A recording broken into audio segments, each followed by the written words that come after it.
Hi, Kevin. How are you doing? Hi, good to see you. Good to see you too. Good to see you too. Thank you for coming on the show to talk about your book. Thanks for having me. It's good to be here. Yes, wonderful, wonderful. So could you tell us a little bit about your book just to start so people know what we're here talking about? Sure. The book is called What Did Jesus Say About Hell?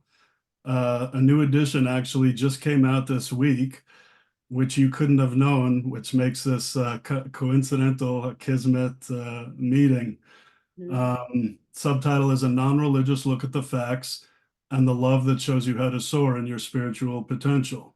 mm, Um, the core of the book is talking about what Jesus did and did not say about hell. Um, a lot of people know what they're taught about hell their whole lives. And it may not be what Jesus actually said in the Gospels. So everything I say about hell is thousands and thousands of hours of research, vetted research by a couple of really renowned Bible scholars. Um, and it's all information people can verify for themselves. And whereas I used to wait for a long time in the book for people to learn this, I now say it up front that this book is never telling anybody that there is no hell. What mhm, it what it does give people is the information to know that what most of us think about as hell, namely that if you don't believe in Jesus, you're going to burn for all eternity in fire, is not supported by the Bible. wow. And then the book goes on to much higher theological aspirations. Once we get through hell, we get into the teachings of Jesus and walking the spiritual path and what that's like. And I talk a lot about our ego and how that comes into play with our beliefs and being open to new information and what could get in the way of that, of receiving it. Wow, that's a lot of good information that could help a lot of people out of confusing situations, it sounds like. Yeah, that's been the aspiration from the beginning. It's why I wrote this book. I was never set out to be a writer. I wrote this book when I was a businessman, and it just took over my life. Once I got a few emails from people saying, "You freed me from a lifetime of fear," messages like that, that's it. I was hooked for life. Wow, that's amazing. That's amazing. Well, I know a lot of people are going to be excited to hear about it because, I know a lot of people have that worry that maybe they're a bad person or God doesn't love them or they're going to go to hell. So a lot of people have that where they don't even feel worthy to pray or reach out or you know what I mean? So I think that Right, help that. right. And I always find it amazing that it's very easy for any of us to walk around with the beliefs that we're taught our whole lives. And this is if you believe in life after death and what's going to happen to you in eternity, you would think that would be important enough for all of us to read and see what the information is. If somebody, this is why I started researching the Bible decades ago, because this notion of, wow, could I burn in hell for all eternity? I needed to see for myself what the books actually said. Um, and so I try to make this a real sort of easy read for people to get all the information in one spot. It's Hmm. not as it's much more within comprehension than we might believe. There's a very finite amount of times Jesus mentions hell, and he tells you, what could cause you to go there. And there's a lot to it, but it's also I cover it really in 3 chapters in the book. Okay, wow, so exciting. Well, I read the book and I love the book and I would definitely recommend it. And I especially Thank like you. how the tone of the second part kind of is very like love and the love of God. So I know I'll let you get into it and tell people about all of that. But it's a wonderful book. I would definitely recommend it. Um, how did you get into like, so can you tell us a story about how like you decided to write this book and how it came through and any part of that that you want to share? Yeah, sure. Um, the last thing I'll say that I didn't say before is that it's also amazing that we believe ours is a God of love, and yet believe that this loving God would sentence people to roast and fire for all eternity. Um, but yeah, so I was raised Jewish. Nobody in my family believed in God, though. So we weren't religious, but we covered the holidays. We got Passover was always my favorite holiday, the story of Moses, the Exodus. Mhm. Um, but I had a brother, older brother, 4 years older, and he basically used to beat me up every single day of my life. Mhm. Um, my parents were divorced when I was 7, so it was just chaos. There was no authority in the house. And I had this really very loving babysitter. Um, this was in the 70s, so she was kind of, I remember her and her boyfriend had long hair. They were kind of, Mhm. I now know they were hippies basically, but it turns out that she was Christian, um, which is to say, you don't have to be Christian to be a loving person. She was just very loving person who happened to be Christian. And so I can't explain how this happened because it would never happen in today's world, where there was one Sunday where she knew that when she left, I was going to be an open target for my brother. And somehow she arranged to take me back to her house. I tell this story in the introduction of the book. Um, when we got to her house, there were lots of people there. And it turned out that it was Easter. I had no idea what Easter was. And I had a profound experience that changed my life. It was basically the seed of what would become of my life and writing this book and doing this work. Um, Even though I was only 7 years old and couldn't put this into words as I can now, I remember walking out onto her driveway alone, and I felt this feeling that I had never felt before, this tangible, perceivable feeling that I knew it was love, but it was more than that. It was as if I was standing on this ethereal plane extending in every direction around me. And I remember being so fascinated. Um, and I came to learn later in life that was my first contact with spirit. Um, that really planted the seed of making me uh, pursue spirit for the rest of my life. As a teenager, I needed to know what all the hubbub was about this Jesus guy. And so I started reading the Bible when I was a teenager, listening to TV preachers and talking to adult Christians and just learning everything I could. And that's what started me on this path. Wow, that's so cool. That's such a beautiful, hopeful story of how God was reaching you that way through a person to get you to Yeah.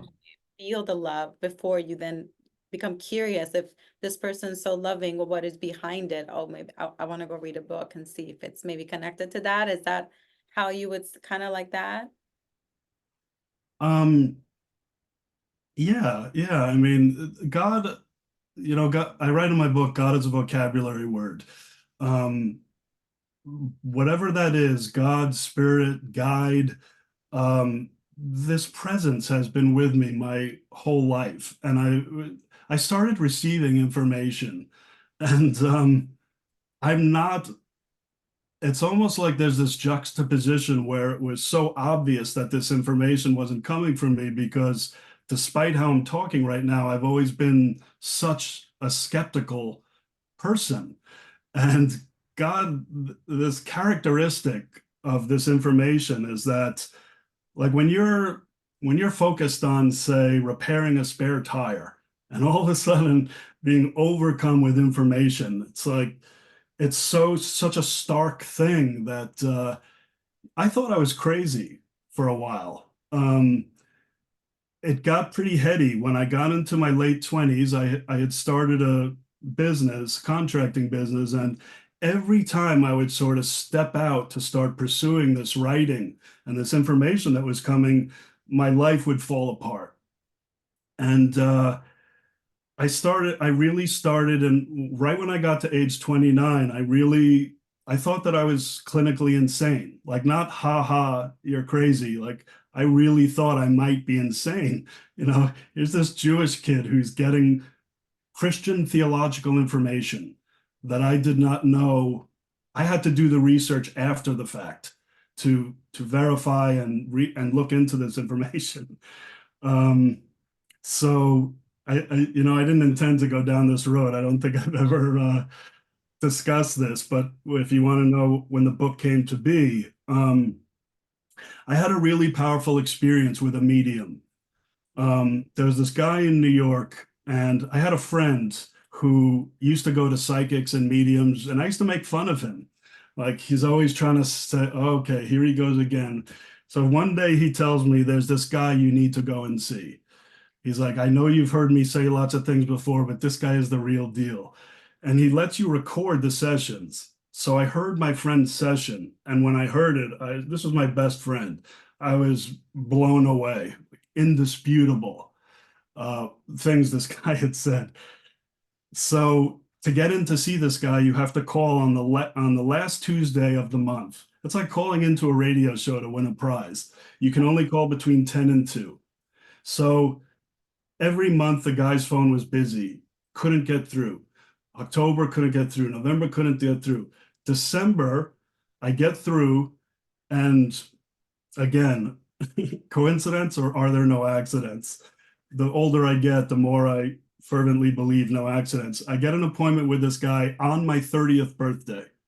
Uh, so I'm driving over to this guy's office, and I'll never forget this. I looked up and I said, "I don't know who you are, what you are. Are you God? Are you a guide?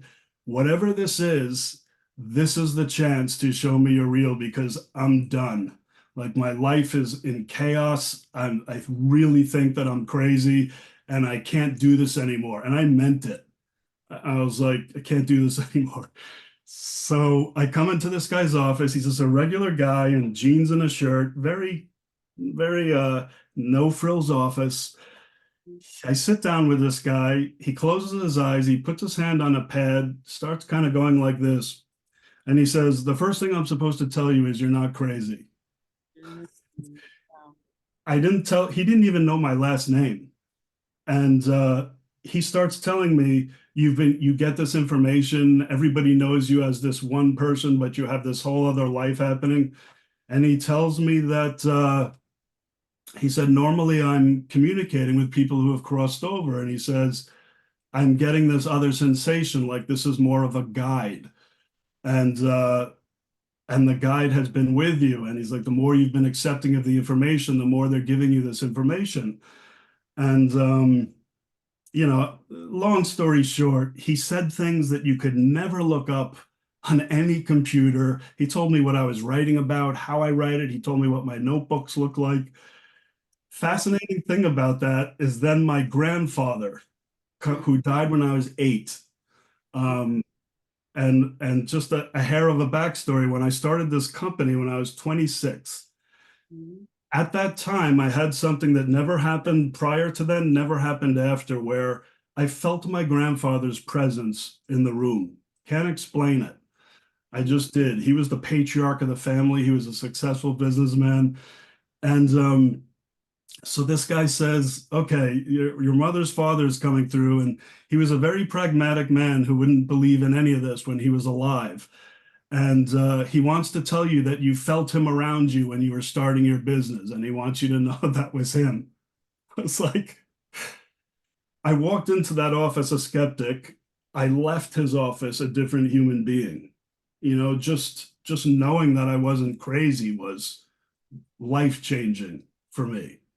Yes. So, Wow, that's um, on point with so many things, that there's no way he could have known that. So it's like God is trying to let you know, like, yes, this is true. yes, Because you did ask for evidence, right? Like you said, you asked for evidence and you said, show me. So you put all of your faith in, and so you opened the door 100%, and then God used that channel as a medium to yeah, affirm that you're not crazy.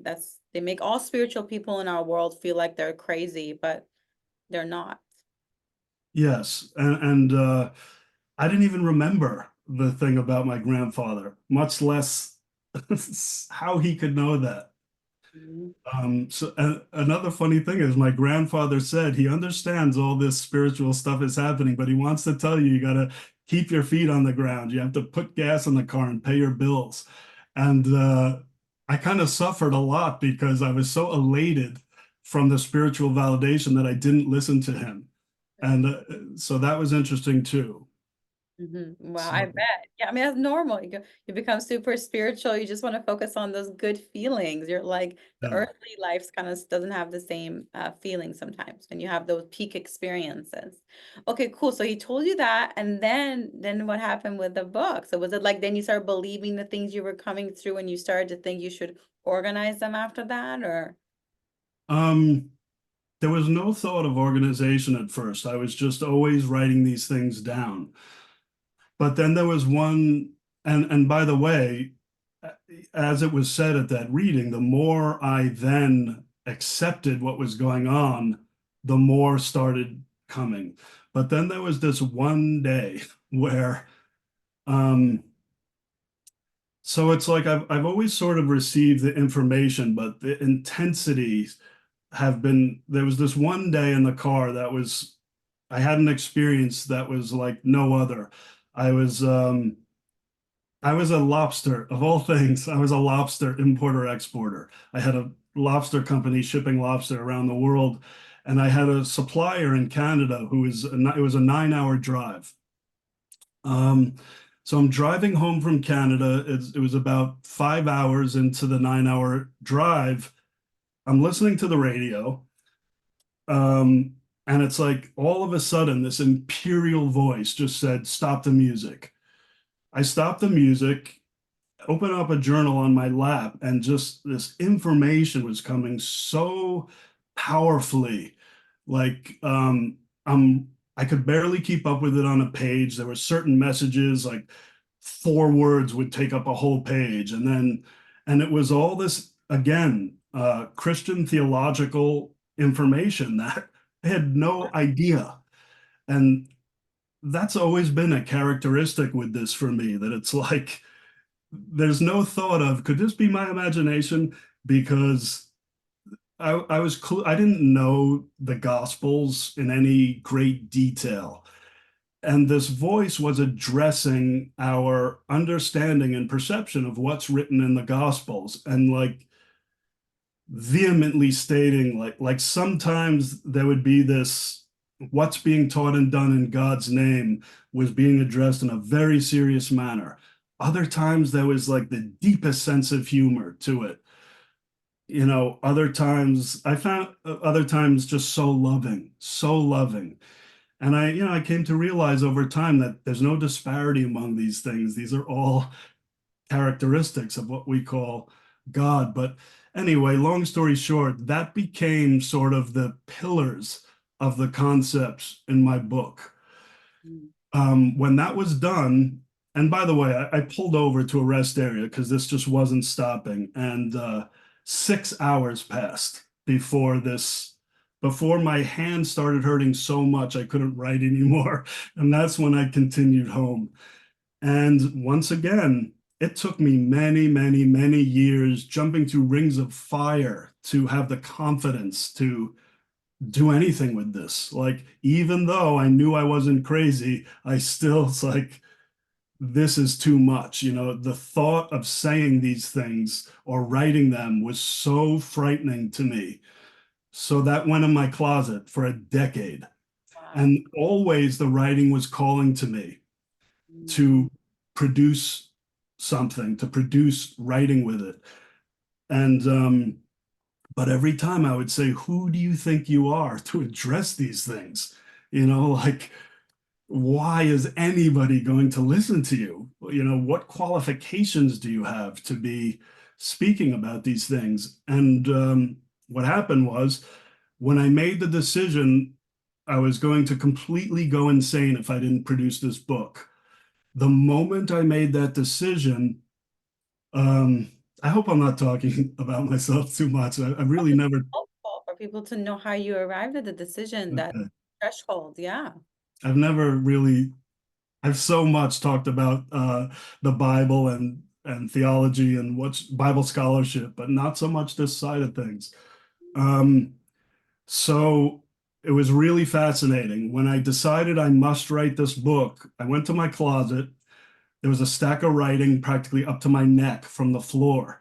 And what blew my mind is that as I started going through this writing, I found that there would be almost verbatim pages repeated, like every couple of years. It was almost like this book was writing itself. And until I outletted it, it was just going to keep going round and round. So once I made the decision to write it, all of a sudden it was like if those were the pans, the pillars of the bridge, now the spans were being filled in. And when I started taking it very seriously, that led to um, well over 12,000 hours of research into the Bible and Bible scholarship. And I don't just pull that number out of thin air. I had a job at the time, and so I had to live a regimented life of writing before work, after work, on the weekends, all my vacation time, because I needed to produce this work, and the hard work paid off. In 4 years, the book was written. Wow.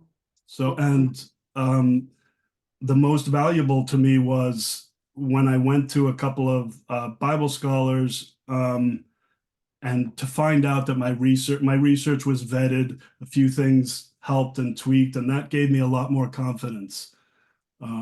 So this book is kind of an odd duck because the chapters that deal with hell and what Jesus said about hell, there is nothing to do with God's voice or anything sort of a spiritual nature. All of that material is straight up Bible scholarship.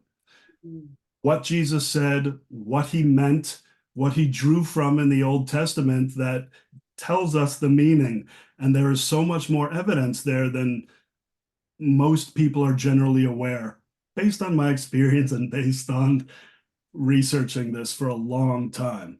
And then the other material is interwoven in the book with that. So like, could you give us some of those examples of how God didn't, what God said about hell in the Bible or things like that? Well, like I said, the stuff about hell isn't so, I mean, there's some of that information, some of those words that's interlaced in that text, but everything that's written about hell is supported by the Bible and people can verify it for themselves. But the biggest one, I mean, can't go into all of them, but like there's a lot of the real impetus behind a lot of this was that there's this general ideology. I believe in Jesus and I go up there. I don't believe and I go down there. The truth is, it never says anywhere in the Bible that if you don't believe in Jesus, you will burn in hell. Mm. It never says that. Jesus does talk about um, there's an English word hell. I will get into that in a minute because it's important. Jesus does talk about that, but in Matthew, Mark, and Luke, the first three gospels, Jesus never talks about um, belief in him, period. Believing in him for salvation is the central message of the Gospel of John. But in the first three gospels, our oldest gospels, Jesus doesn't talk about that. The reasons that he gives for going to what we call hell, being a sinner, that's six out of there's 11 verses where Jesus mentions hell in the Gospels. Six out of those 11, you go there for being a sinner. One of the verses, Matthew 5:22, he says, if you call a brother and sister a fool, you will go there. Um, and the other times he mentions it are sort of in passing, like he says to the scribes and Pharisees, you brood of vipers, you're preventing other people uh, basically from salvation. You make them twice as fit for hell yourself. There's one other 12th example in the book of James. That's not Jesus. It says the tongue is set on fire by hell. Mm. Um, And I teach Bible studies, and people are always really surprised to hear this. So what happens is you get to the Gospel of John and it says, believe in Jesus for eternal life. That's the central message. So what happened was after Jesus died and the development with Christian theology, which by the way is so varied, but what became the central doctrine of the Roman Catholic Church, once we get into like 150 to 200 years, hell transformed into this afterlife place. They took believe in Jesus from the Gospel of John. There's a hell where sinners are going to go to, and then they mashed them together to come up with this theology, believe in Jesus or else. Wow. So, my book shows you the evidence of this. Yeah. So, Yes, which is probably keeping so many people from finding God because they're probably afraid of God. They think God doesn't love them. God is going to send them to hell because they've sinned. It's so easy to sin, it's a human nature. And yes, so a lot of Christians are probably, or people that believe in Jesus reading the Bible might be being misled right now. So it's good that you wrote this book so that they can start to see the evidence that it's actually not even in the Bible, which is what everybody says you should go by, right? right. So here's the other amazing thing. The human race is really funny. Somebody says something, and then nobody questions it for 1900 years. So the word hell, our English word hell, is a translation. In the Gospels, the New Testament, the original language was Greek, ancient Greek. The word hell, our English word hell, is actually a translation of the word Gehenna. Gehenna is a translation of the Hebrew word Gehinnom. Gehinnom was a real valley just outside Jerusalem. It's still there today. You can take a bus tour of it. It got its name because it was owned by the family of Hinnom, the son of Hinnom. This place is mentioned in the Old Testament. Mhm. Every time you see it there, it's called the Valley of Hinnom or the Valley of the Son of Hinnom. In three of the places, like in Joshua in the early, they just describe it in passing in the geography of the region. You'll see a paragraph. This river was here, and here was the Valley of Gehinnom.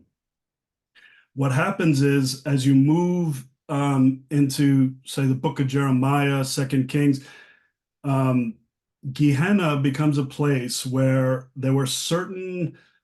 um, there were certain sects of Jews who were practicing child sacrifice to the Canaanite god Moloch. Him a pagan god. Um, and this became an absolute abomination. Bullheaded one, right? That's the bullheaded. Moloch is a bullheaded one that eats children. Well, when they're showing the each children, a lot of times it's the children being offered. And this happens in several places in the Old Testament. And so the place becomes an absolute abomination. It's compounded as a desecrated place because they were practicing this.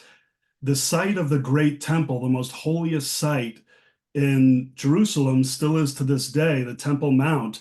And this valley was right below it. So they were desecrating the place of God and and also just the very practice of this child sacrifice. So they were practicing the child sacrifice by fire.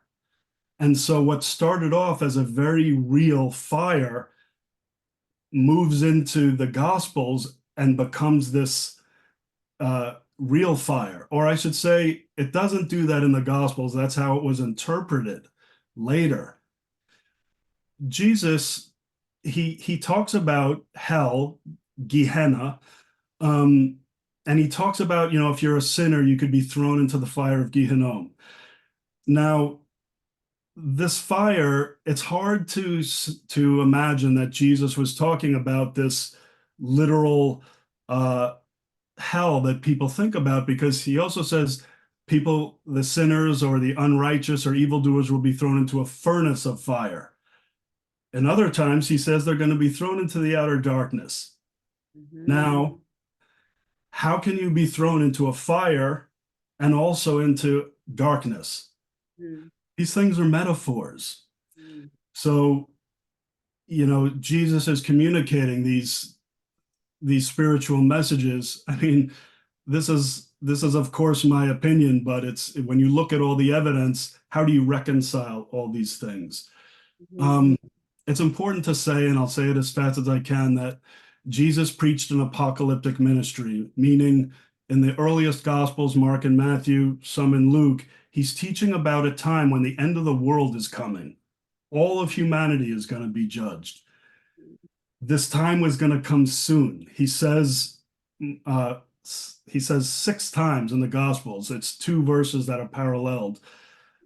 He says that the end is going to come.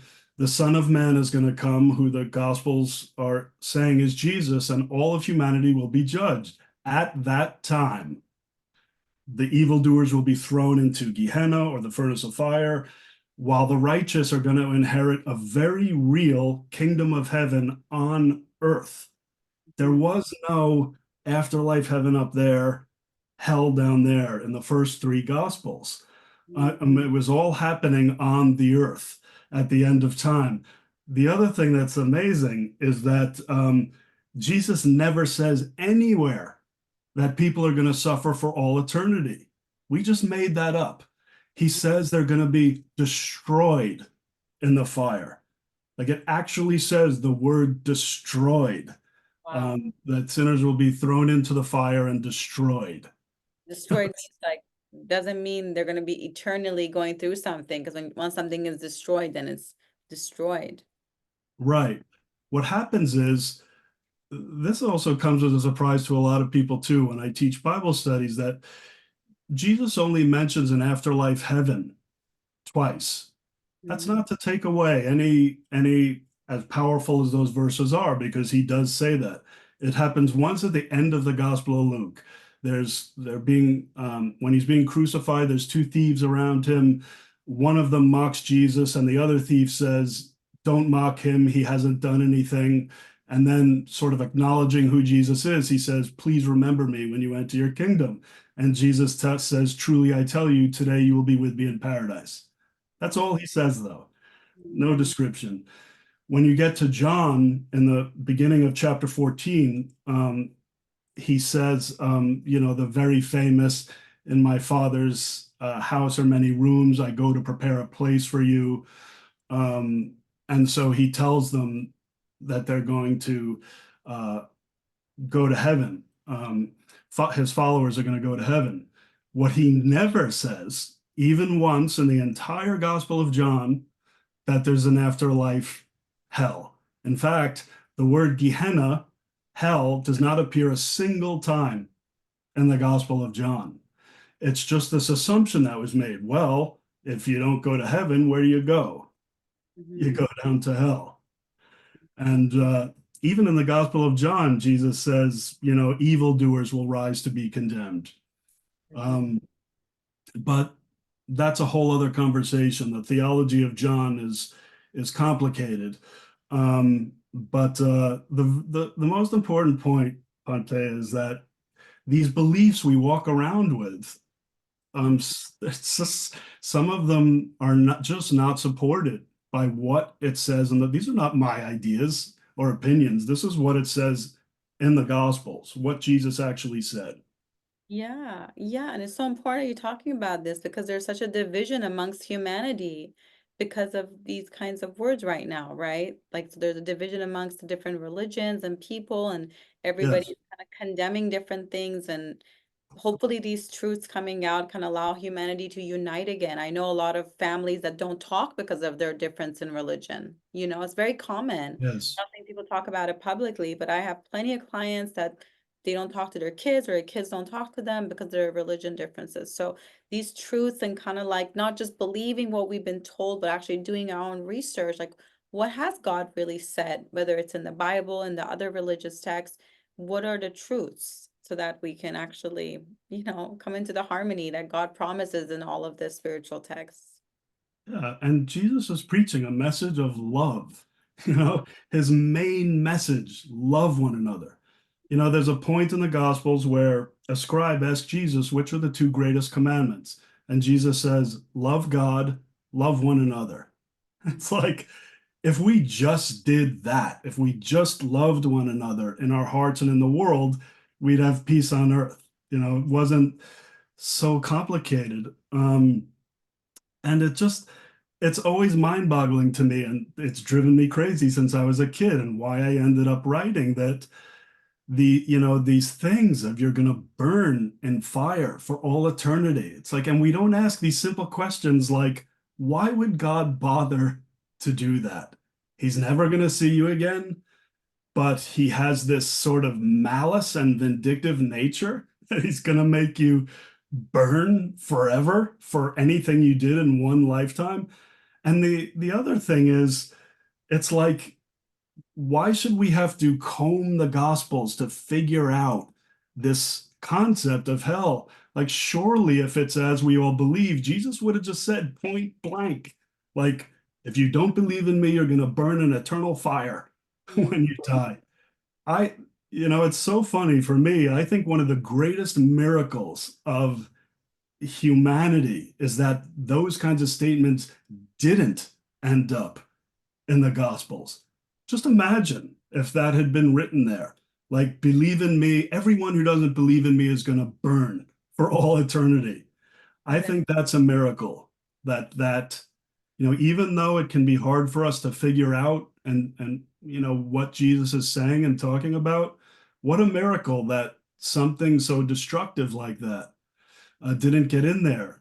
And we should ask ourselves, all of us should ask ourselves, if Jesus or God intended this as a message, why wouldn't it just be stated plainly? It's that important, you know? Totally, yeah. Obviously, religion has been used to control people, right?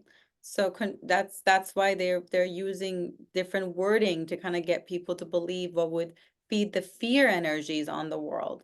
Like if everybody Yeah, believes in hell, for example, then everybody's in fear. But if everybody believes there's a loving God, then everybody's going to be good to each other and believe in that good energy going around kind of thing. But this heaven or hell thing, it's almost like, well, I hope you go to hell, or I hope I never see you. That kind of thing people say to each other, right?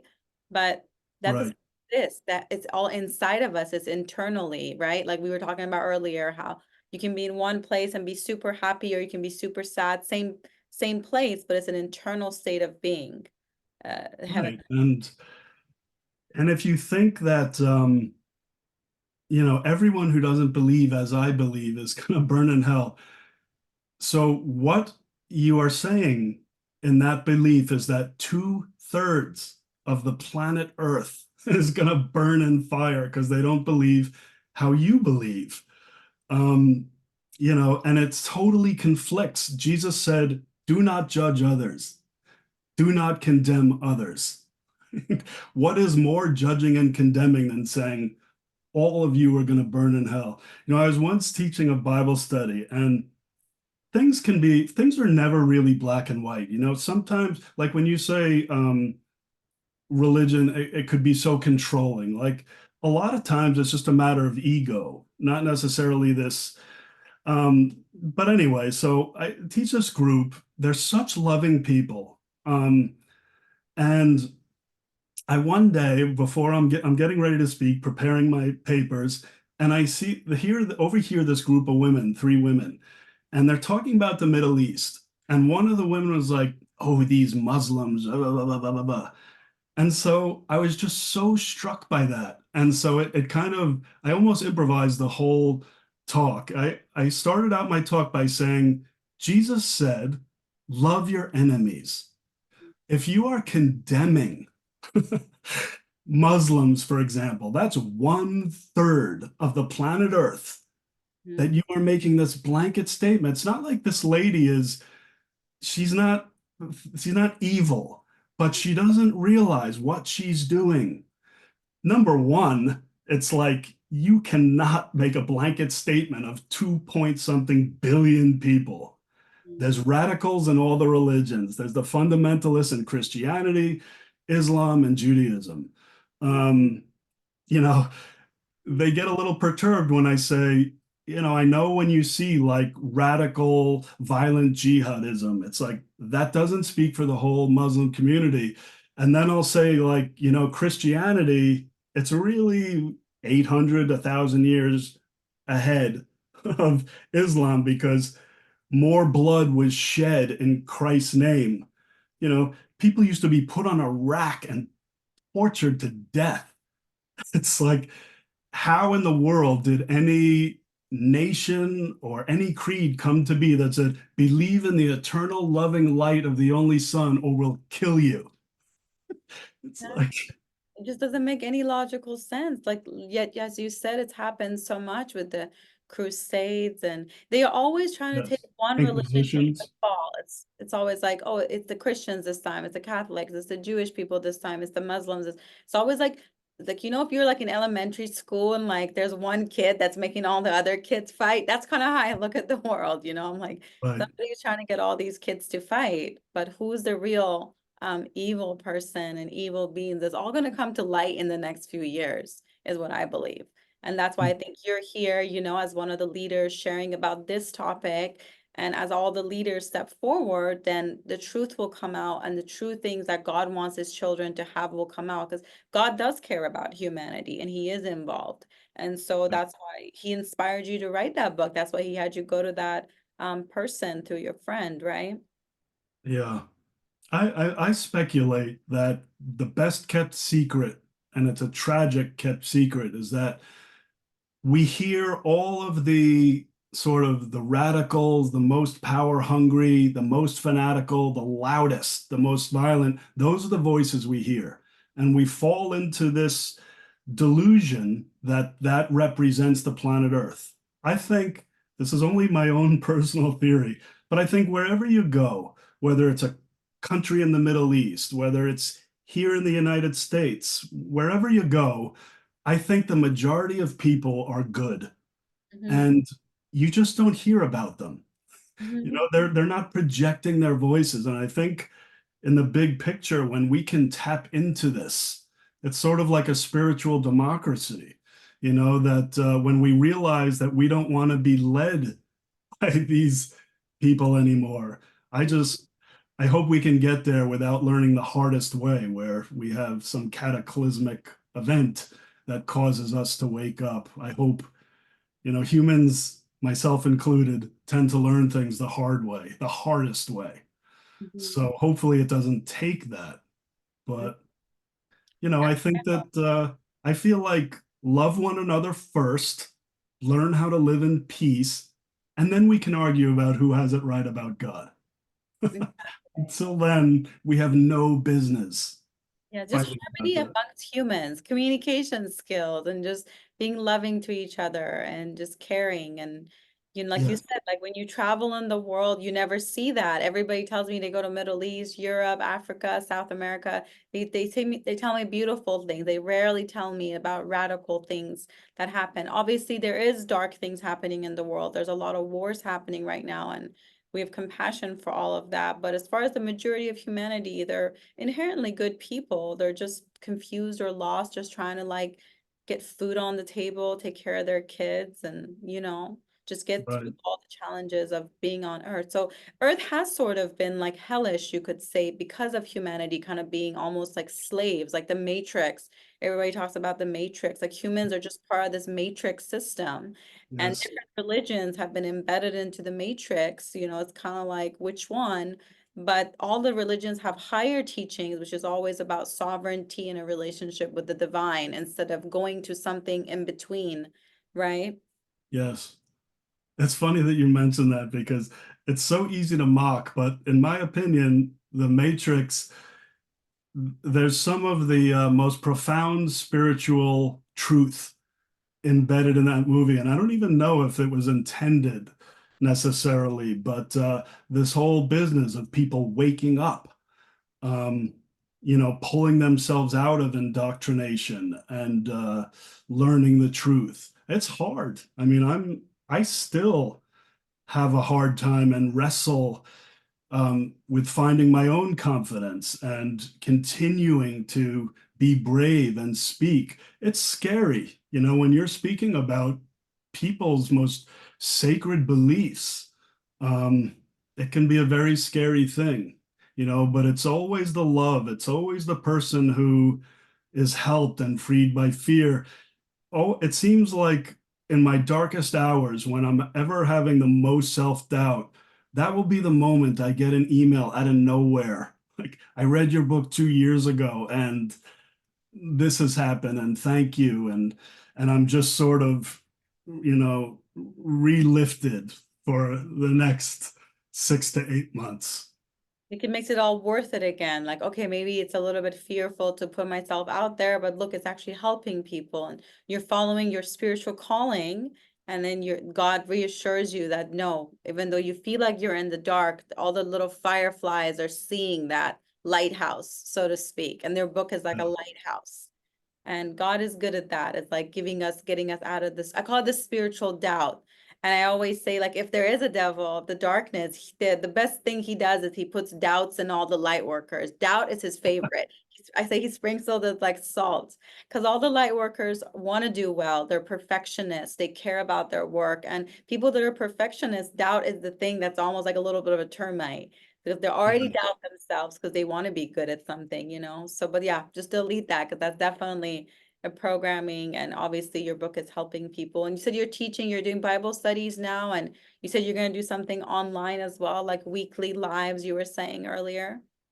Yeah, I'm going to start doing Facebook Lives, and I'm starting to lecture more, sort of from pure Bible studies to speaking about my book more, and teaching courses on it, and just moving in that direction of lecturing on these topics. And I talk a lot about ego, and because it's so important. With if we define I define ego as the separate being. And what you say about like I always say, I would never be so bold as to declare there is no Satan. Who really knows at the end of the day? But I will say that Satan must be very bored because we do his work for him.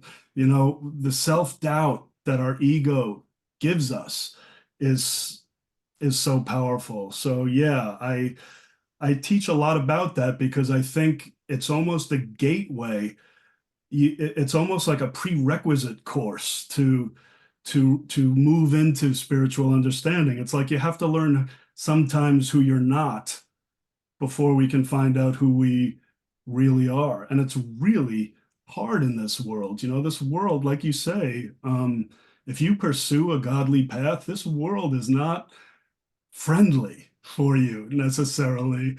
It's hard. And most people, even if they believe in God, even if they go to church every week, they're not necessarily really believing that God is here now. This spiritual experience is here now. They might think, oh, it's when you die, that's when it begins.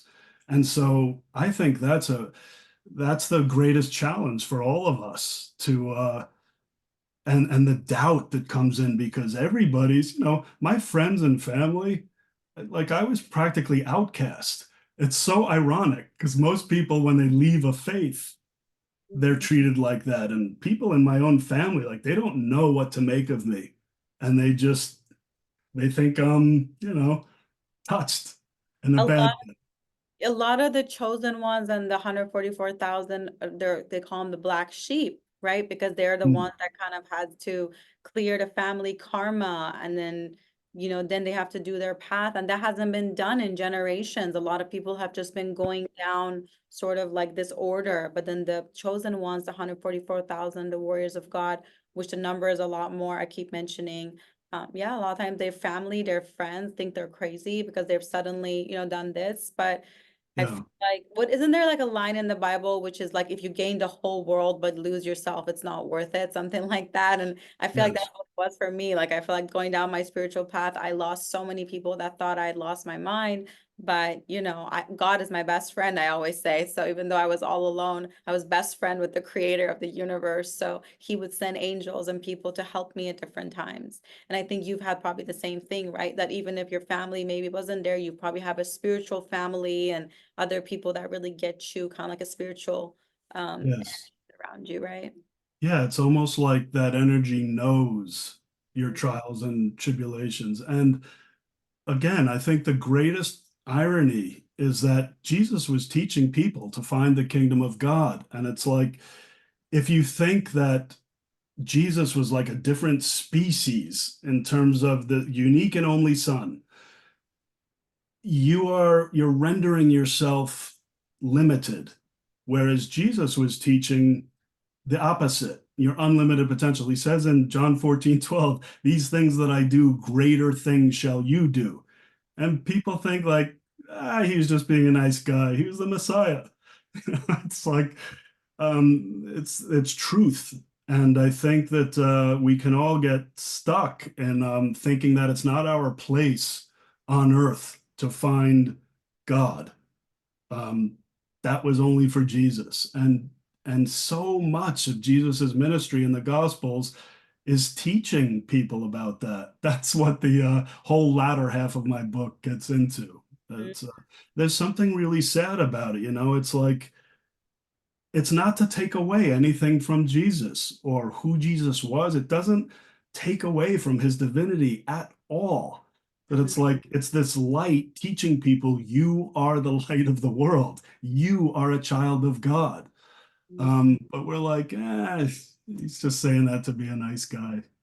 Yeah, it's like people don't feel worthy. And I think it is the teachings of like guilt and hell and shame and the dark archetypes, I say, like they've kind of made people feel like they're not worthy of being connected to God that deeply, right? So it's like God is something that's out there and maybe someday I'll get there. And I remember one of my teachers telling me like self-love is the last step before we finally come into union with the divine. And I couldn't understand why it was self-love because I always thought it was more like humbleness and kind of like that kind of vibe. But the real Hmm. self-love is different, obviously, right? Authentic self-love, where you're like, maybe God does love all his children and they're all worthy of love. That's the real self-love because we're all one self. We're all one soul on the planet, just living in different bodies. So once we love ourselves, then we can love everybody. And that's why once we truly love ourselves, then we start to think like, okay, maybe God wouldn't put me in hell because why would God put somebody so like sweet in hell? Because we start to see our sweetness. But when we start to think there is a hell, we all think we're dark, we're demons, we're bad people.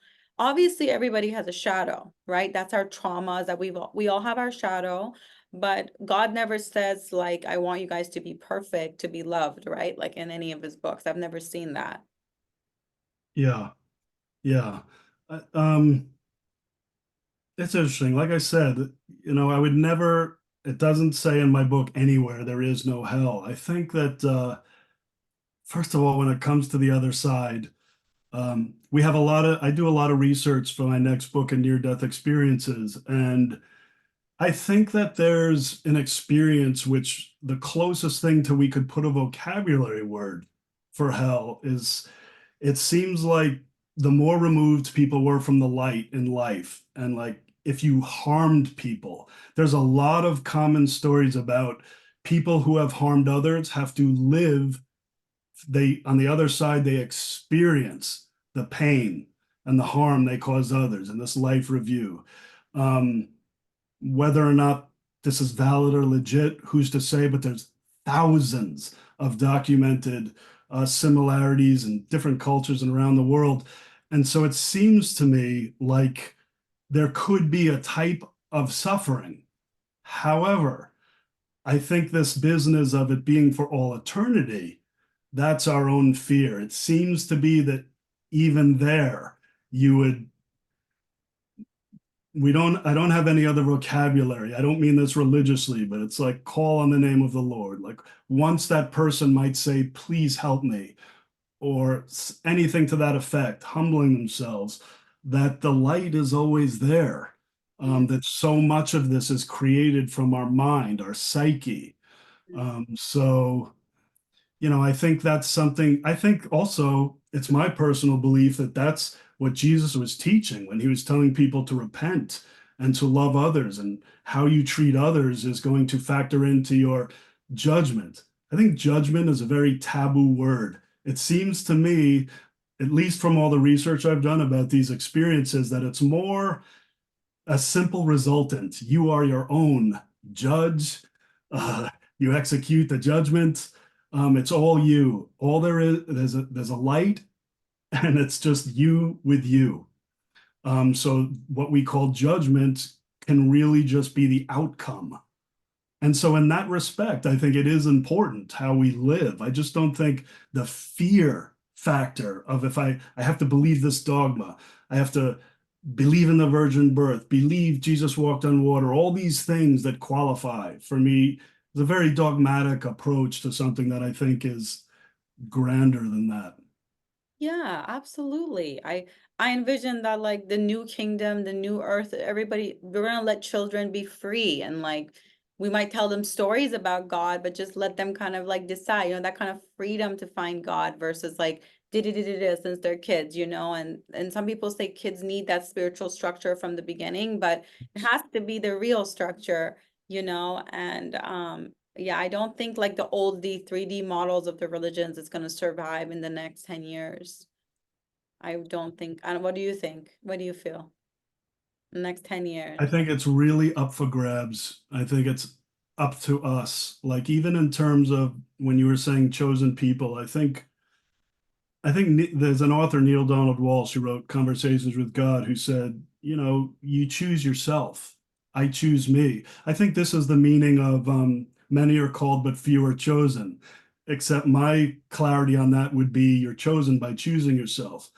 So Mm. that's how it is for the individual. And my belief is, as a whole, we're either going to choose um, the great figure Babaji in the line of gurus. I think Paramahansa Yogananda, his guru Yukteswar, the Lahiri Mahashaya before him. Jesus is in this particular line of gurus, and Babaji.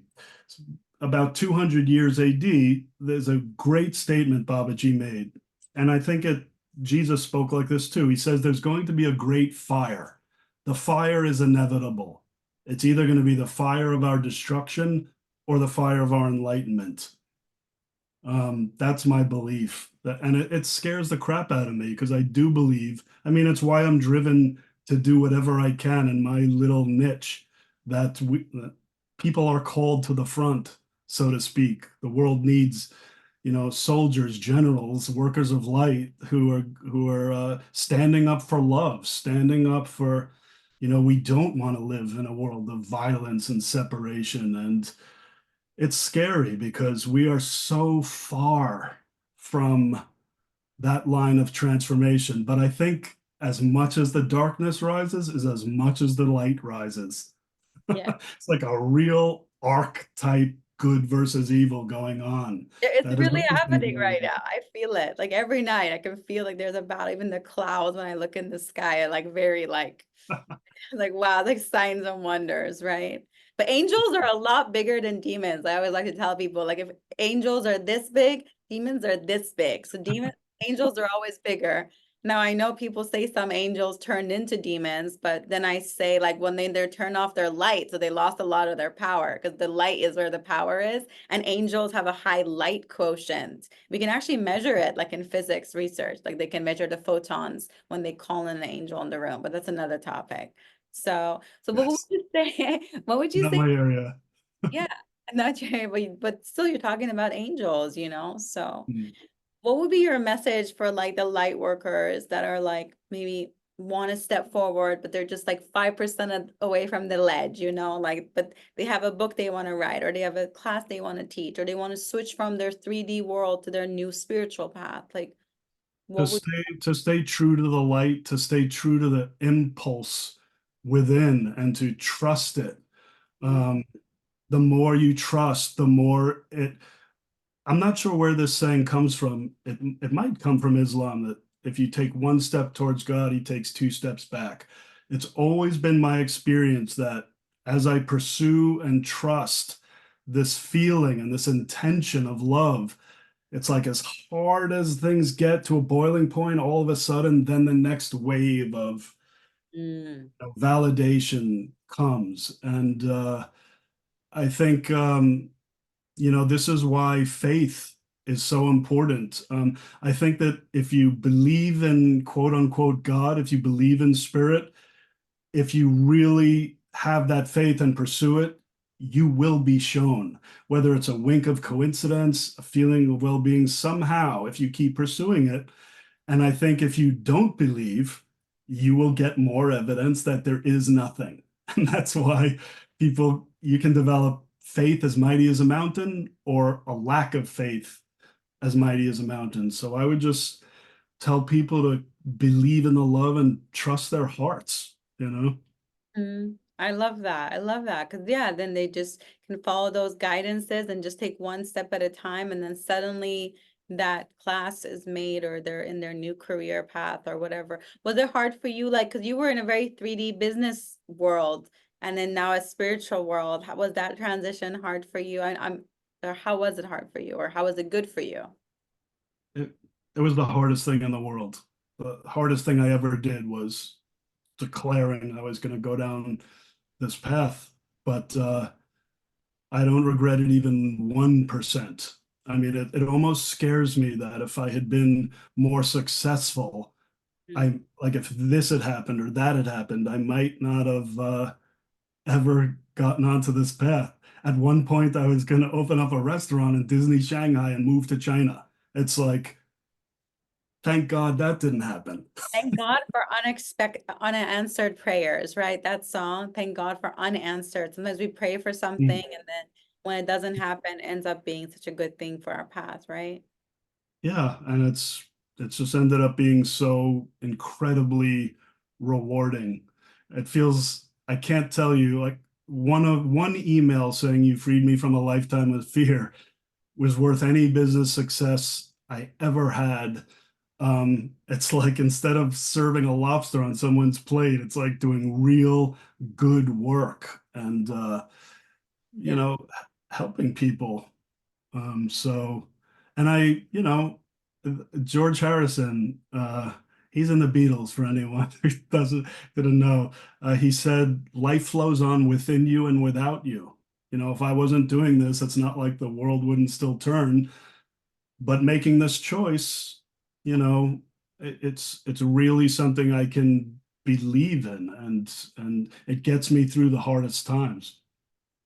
Absolutely. And that's such an important message right now where like the whole world is telling people like having a Bugatti makes you a man or doing this makes you a man or having this many girl but it's like but the real thing that makes a man I think is more like the idea of King Arthur and like the knights, right? Like they had to be honorable and serve people and that's true masculinity. So you stepping forward and protecting people in a way that's more serving God is very masculine instead Mm. of just like all these acquiring all these physical things and then they still feel empty inside. They all the things they acquired is just feel empty. But when you're doing the spiritual path, you just feel full. That one email is worth $1 million sometimes, right? I feel that same way too. And one of my clients writes something like, "Will you help me with this?" I'm like, "Oh, that feels so good to hear." So absolutely. Absolutely. Yeah. Let's see, anything else we talked about? Yeah, and then just about the eclipse that's coming up on Sunday, since it is connected to, it's an interesting, like how it says Egypt, and I know you know a lot about Moses. So how would you say like this eclipse could be a turning of the tides and like sort of people people escaping slavery, so to speak, like. I mean, to be honest, it's not an area I've spent. That's you spend much more time in that area than me. Yes, yes. Um, so I wouldn't even know where to begin with that. I do think, of course, the story of Moses and the Exodus is a very spiritual, important everything we're talking about, being people being freed from bondage and like the Matrix, the invisible bondage, a prison for your mind is much more sublime and harder to see than actual imprisonment and slavery. So Yeah, that's kind of what I feel like this eclipse is kind of like a turning point for a lot of people. So yeah, mm, that's kind of what I want to talk about. Is there anything else that you want to share before we wrap up the interview today? Is there anything else that you feel guided to share? I think that's it really. The book is available on Amazon. Show the book. Is that okay if people see the book so that I know I'll put the link in the bottom Sure. Yeah. for them to see it. Can you? So yeah, what did Jesus say about hell? And non-religious look at the facts and the love that showed you how to soar in your spiritual potential by Kevin Grant. Okay, wonderful. So thank you. And that's on Amazon. I'll put the link. Thank you so much for coming on. I'm so excited for this book coming out and for all the new things that you're going to be doing for humanity. And thank you for joining us and sharing all your thoughts. Thank you so much. It was great to speak with you. I feel illuminated from this conversation. Wonderful. Thank you so much. Thank you so much. Okay.